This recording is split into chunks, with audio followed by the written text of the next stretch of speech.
అందరికీ నమస్కారం అండి. ఎస్ఎల్ తెలుగు స్టోరీస్కి స్వాగతం. నేను చెప్పబోయే కథ ప్రేమ చెలగాటం, ఎపిసోడ్ నంబర్ 44. మరిన్ని కథల కోసం నా ఛానల్ని సబ్స్క్రైబ్ చేయండి. విక్కీ చేస్తున్న పనులను ఆన్య ద్వారా విన్న రమాదేవి కోపంతో విక్కీ దగ్గరికి వెళ్ళి, నువ్వు ఇంత నీచంగా ఉన్నావా? ఎందుకు ఇలా తయారయ్యావు? నా గారాపం వలన నువ్వు ఇంతమందిని ఏడిపిస్తూ బాధిస్తున్నావా? ఇలా ఎందుకు చేశావు అంటూ కొడుకును కొడుతూ, నేను నీ మీద నమ్మకంతో నువ్వు నన్ను ఏది అడిగినా ఇచ్చాను, ఎంత డబ్బునైనా ఇచ్చాను, ఏ పని నీకు చెప్పనివ్వలేదు. ఎందుకంటే పని చేస్తే నువ్వు అలసిపోతావని భావించాను. నిన్ను చూసుకుని మురిసిపోయాను. నువ్వు పుట్టి పెరుగుతూ ఉంటే నాకు ఇక నువ్వు తప్ప ఎవరూ అవసరం లేదని భావించాను. నీకోసం మీ నాన్న మాటను కూడా వినలేదు. ఆయన్ని కూడా లెక్క చేయకుండా నీకే సపోర్ట్గా నిలిచాను. కానీ నువ్వు ఏ విధంగా పెరుగుతున్నావో, ఇంకా ఎలా తయారవుతున్నావోనని నిన్ను ఒక్కసారి కూడా గమనించలేదు. అలా గమనించి ఉంటే నిన్ను కూడా చరణ్లాగా పెంచి మీ నాన్నకు తోడుగా నిన్ను నిలబడేలా చేసేదానిని. ఒక్క కొడుకువైనా నువ్వు అడిగావని మేము నిన్ను వదిలి ఉండలేకపోయినా సరే నీకోసం నిన్ను హాస్టల్లో ఉంచాము. మరలా విదేశాలకు వెళ్తానని అంటే మీ నాన్న పంపారు. చిన్నపిల్ల అయినా ఆన్య ఆలోచించినట్లుగా కూడా నేను నీ గురించి ఆలోచించలేదు. తప్పు నాదే. అక్కడ ఆ తల్లుల బాధ నాకు ఇప్పుడు అర్థమవుతుంది. రమా, వాళ్ళు ఎంత దీనస్థితిలో ఉన్నారో నీకు తెలుసా అని చనిపోయిన భావన వాళ్ళ అమ్మగారు చావుదాకా వెళ్లి తిరిగి వచ్చారు. ఇక కోమాలో ఉన్న అమ్మాయి వాళ్ళ అమ్మగారికి ఆ షాక్లో మెంటల్ కండిషన్ సరిలేకుండా ఉంది. ఇక ఆ ఇంట్లో ఉన్న ముసలివారైన వాళ్ళ తాత బామ్మ జీవం లేకుండా బ్రతుకుతున్నారు. ఇదంతా ఎవరి వలన చెప్పు? ఇంత చేసి కూడా వాళ్లకు మిగిలిన ఒకే ఒక ఆశాకరణం వాళ్ళ పెద్దమ్మాయి.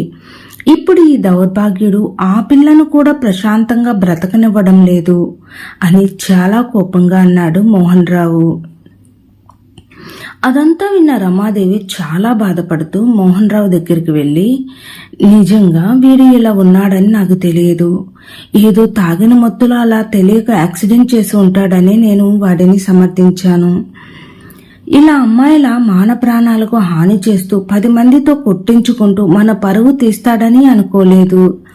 విదేశాల్లో చదువుకుని వచ్చాడు కదా, కొంచెం మందు అలవాటు అయ్యింది అని మాత్రమే అనుకున్నాను. కానీ వీడు ఇంత నీచంగా తయారయ్యాడని నేను అనుకోలేదు. నిజం చెప్పాలంటే నేను వీడిని పెంచడంలో ఫెయిల్ అయ్యాను అంటూ ఏడుస్తూ కళ్ళు తిరిగి కింద పడిపోతున్న రమాదేవిని మోహన్ రావు పట్టుకుని, రమా రమా లే అంటూ కంగారుతో గిరి గిరి అంటూ అరుస్తున్నాడు. విక్కీ వాళ్ళ అమ్మ దగ్గరికి వస్తుంటే, నువ్వు మీ అమ్మ వైపు ఒక్క అడుగు కూడా వేయకు. నీలాంటి నీచమైన వాడిని కండమేరా మేం చేసిన తప్పు అంటూ గట్టిగా గదిమాడు మోహన్ రావు. అది కాదు నాన్న అని అనబోతుండగా, నువ్వు దయచేసి మీ అమ్మకు దూరంగా ఉండు అని బాధపడుతూ, ఇందుకేరా నీ గురించి మీ అమ్మకు తెలియకుండా చూసుకున్నాను. తనకు అసలే హార్ట్ ప్రాబ్లం ఉంది. తన హార్ట్ ప్రాబ్లం గురించి నీకు చెప్పొద్దని చెప్పింది. ఎందుకో తెలుసా? నీకు ఈ విషయం గురించి తెలిస్తే నువ్వు ఎక్కడ బాధపడతావో అని భయపడింది. పిచ్చిదిరా మీ అమ్మ. ఒక్క కొడుకు అని అతి ప్రేమతో నిన్ను గారాబం చేసుకుంటూ నువ్వే తన లోకంలా పెంచింది అని అంటూ ఉండగా ఈలోపు గిరి లోపలికి వచ్చాడు. అమ్మగారు, ఏమైంది సార్ అమ్మగారికి అని అనగానే, గిరి అవన్నీ తర్వాత, ముందు మనం హాస్పిటల్కి వెళ్ళాలి, త్వరగా పద అని ఇద్దరు కలిసి రమాదేవిని హాస్పిటల్కి తీసుకుని వెళ్లారు. అక్కడ డాక్టర్ చూసిన వెంటనే, ఈమెకు అర్జెంటుగా ఆపరేషన్ చేయాలి అనగానే ఇక అతి టెన్షన్తో మోహన్ రావు చరణ్కి ఫోన్ చేశాడు. చరణ్ ఆన్య కలిసి ఆఫీస్కు వెళ్లేదారిలో ఒక పక్కకి బైక్ ఆపాడు చరణ్. ఏంటి చరణ్ ఇక్కడ ఆపావు? ఏ ముద్దు, నీకెందుకు అంత ధైర్యం? అలా ఒక్కదానివే విక్కీ ఉన్న చోటుకు వెళ్తావా? అయినా మా పెద్దమ్మ ముందు అలా ఎలా చెప్పగలనిపించింది అని అన్నాడు చరణ్. నేను ముందు చెప్పాలని అనుకోలేదు. ఎందుకో గాని రమాదేవి గారే నాకు ఫోన్ చేసి రమ్మన్నారు. ఇక నేను వెళుతూ మన కొత్త ప్రాజెక్ట్ పేపర్లను తీసుకుని వెళ్ళాను. ఇంతలో అక్కడికి ఆ రాస్కల్ విక్కీ వచ్చాడు. ఇక గొడవ మొదలయ్యింది. అప్పుడు నాకు ఏం తెలిసిందంటే రమాదేవి గారికి తన కడుపు భాగోతం గురించి పూర్తిగా తెలియదు అని అర్థమైంది. దానిని నేను అనుగుణంగా మార్చుకున్నాను అని ఆన్య చెబుతూ ఉండగా ఇంతలో చరణ్ ఫోన్ రింగ్ అయ్యింది. ఇక తన ఫోన్ ఆన్ చేసి, హలో పెన్నానా? చరణ్ అంటూ ఏడుస్తూ, మీ పెద్దమ్మను హాస్పిటల్లో ఉంచాము. డాక్టర్ తనకు ఆపరేషన్ చేయాలని అన్నాడు. నాకేదో టెన్షన్గా ఉంది. నువ్వు తొందరగా రారా అని అన్నాడు మోహన్ రావు. పెద్దనాన్న, మీరు బాధపడకండి, నేను వచ్చేస్తున్నాను అంటూ ఫోన్ కట్ చేశాడు చరణ్. మోహన్ రావు తనను వాళ్ళ అమ్మ దగ్గరకు రానివ్వకుండా చరణ్కు ఫోన్ చేసి చెప్పడం విక్కీకి నచ్చలేదు. దాంతో డాడీ, అసలు కొడుకుని నేను ఇక్కడే ఉండగా నువ్వు నన్ను అమ్మ దగ్గరకు రానివ్వకుండా ఆ చరణ్ను ఎందుకు రమ్మని అంటున్నావు అని అన్నాడు కోపంగా విక్కీ. నువ్వు ఏనాడు కూడా నాకు కొడుకుగా తోడుగా లేవు. కాని చరణ్ నా తమ్ముడు కొడుకు. అయినా వాడు నా సొంత కొడుకు కంటే కూడా నా కంపెనీకి కూడా తోడుగా నిలిచాడు. అందుకే ఏ చిన్న బాధ అయినా కష్టం అయినా నేను వాడికే చెప్తాను అని ఖచ్చితంగా అన్నాడు మోహన్ రావు. తండ్రి అని నా మాటకు ఎందుకో కొంత సిగ్గుగా అనిపించింది విక్కీకి. ఆన్య, మా పెద్దమ్మకు బాగోలేక పడిపోయిందంట. డాక్టర్ ఆపరేషన్ చేయాలని అంటున్నారు అని పెద్దనాన్న టెన్షన్ పడుతూ చెప్పారు అన్నాడు చరణ్. అయితే ఈ విషయంలో మీ అమ్మా నాన్నకు కూడా చెప్పు. మన బాస్కి మీ నాన్నగారు ధైర్యం చెప్తారు. ఇక మనం కలిసి మిగిలిన విషయాలు చూసుకోవచ్చు అని అంది ఆన్య. అంటే నాతో నువ్వు కూడా వస్తావా? అవును. వద్దు అన్య, అక్కడ ఆ మూర్ఖుడు విక్కీ కూడా ఉంటాడు. వాడేమి చెయ్యడు చరణ్. వాడికి తెలుసు నా గురించి. నన్ను ఏం చేయాలనుకున్నా వాడిలో ముందు భయం వేస్తుంది. లేకపోతే ఇన్ని రోజులు నన్ను ఏం చేయకుండానే ఉంటాడు అని నువ్వు ఏమైనా అనుకున్నావా? నువ్వు ఆ భయం ఏమీ పెట్టుకోకుండా పద, ముందు మనం వెళ్దాం. అసలు ఇదంతా నా వల్లనే జరిగింది కదా. నేను రాకపోతే నాకు మనశ్శాంతి ఉండదు అని అంది ఆన్య. సరే అయితే పద అని అన్నాడు చరణ్. ఇక ఇద్దరూ కలిసి బైక్ మీద వెనుదిరిగి హాస్పిటల్కి వెళ్లారు.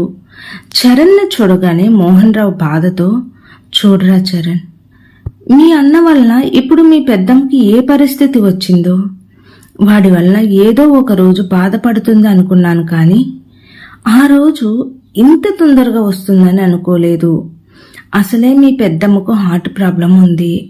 అందుకే వీడి గురించి నాకు తెలిసినా నేను రమకు తెలియకుండా చూసుకున్నాను. కానీ ఇప్పుడు వాడి గురించి అంతా తెలిసి ఆవేశంగా వాడిని కొడుతూ బాధపడుతూ కుప్పకూలిపోయింది. ఆ తల్లి పడే బాధను కూడా వీడు అర్థం చేసుకోలేడురా అంటూ బాధపడుతూ ఏడుస్తూ ఉన్నాడు మోహన్ రావు. పెద్దమ్మకు ఏమీ కాదు పెదనాన్న, నేను దగ్గర ఉండి అన్నీ చూసుకుంటాను. మీరు ఏమీ బాధపడకండి. పెద్దమ్మ నవ్వుతూ ఇంటికి వస్తుంది అన్నాడు చరణ్. మోహన్ రావు సొంత కొడుకు అయినా తనను దూరంగా పెట్టి తనకు నచ్చని చరణ్ను తన సొంతం అనుకుని కొడుకులాగా చూడడం విక్కీకి చాలా కోపం తెప్పించింది. చరణ్ను అంత ప్రేమగా ఆప్యాయంగా చూసుకుంటూ ఉన్న తన తండ్రి పైన కాకుండా చరణ్ పైన తను కోపం పెంచుకున్నాడు. విక్కీకి అమ్మా నాన్న అంటే ప్రేమ ఉంది, కానీ తనను హద్దుల్లో ఉంచాలి అనుకుంటే మాత్రం ఆ ఇష్టం కష్టంగా ఉంటుంది. తనను వాళ్ళ అమ్మ దగ్గరకు రానివ్వకుండా హద్దు పెట్టి ఆ చరణ్ను రానివ్వడం విక్కీకి నచ్చలేదు. ఇక చరణ్ అక్కడ ఉండడం నచ్చక కోపంగా ఉంటే ఇంతలో చరణ్ వాళ్ళ అమ్మా నాన్న కూడా అక్కడికి వచ్చారు. అది చూసిన విక్కీ ఇంకా కోపంతో మండిపోతూ ఉన్నాడు. కానీ తను ఏమీ అనాలనుకున్నా అక్కడ మోహన్ రావు ఉన్నాడు కాబట్టి ఏమీ అనలేడు. అదీ కాక ఇప్పుడు తనని వాళ్ళ అమ్మా నాన్న ఇద్దరూ ఇష్టపడ్డం లేదు. ఇక మోహన్ రావు చరణ్ల మాటలను వింటూ చూస్తున్న విక్కీ ఆలోచనలు, అదే మోహన్ రావు చరణ్ల మాటలను వింటున్న ఆన్య కూడా ఆలోచనలో పడింది.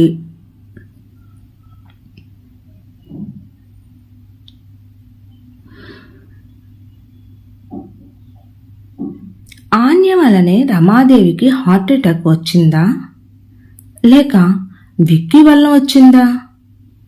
ఇక ఆన్య విక్కీల పోరు ఎటువైపుకు దారితీస్తుంది? భార్యని ఆ పరిస్థితుల్లో చూస్తున్న మోహన్ రావు తట్టుకోగలడా? ఇక ఇదంతా మనం తరువాయి భాగంలో చూద్దాం. నా కథ నచ్చినట్లయితే దయచేసి సబ్స్క్రైబ్ చేసి, లైక్ చేసి, షేర్ చేయండి. Thank you.